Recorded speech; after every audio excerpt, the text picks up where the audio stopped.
کابل ته د پاکستان د بهرنیو چارو وزیر سفر او د اسلامي امارت له چارواکو سره د لیدنې تازه جزئیات خپاره شوي. بشپړ جزئیات په ویډیو کې وګورئ.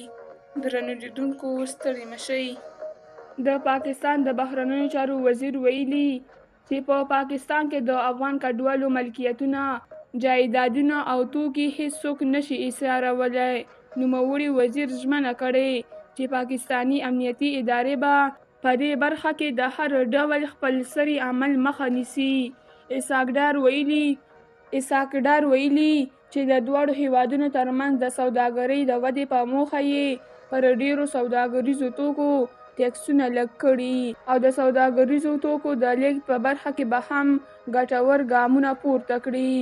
ښاغلي ډار ډیره کړې په دغه ناسته کې د سفارتي اړیکو پر لوړولو، همغږۍ، ګډې همکارۍ، د ویزو پر ډیروالي او اسانتیا، کرنیزو توکو پر چټک لیږد، د سوداګرۍ او ټرانزیټ پر ودې او یو شمېر سترو پروژو لکه افغان ټرانس، کاسا زر، ټاپي او ټاپ پر اهمیت، روان بهیر او دې برخو ته پر ځانګړي پام خبرې وشوې.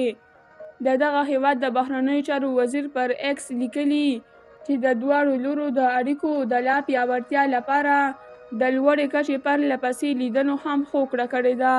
یاد وزارت ډیروي چې اسحاق ډار د اسلامي امارت د واکمنۍ له سر وزیر سره د امنیت، سوداګرۍ، ټرانزیټي همکاریو او د اړیکو پر پراخوالي خبرې کړې دي.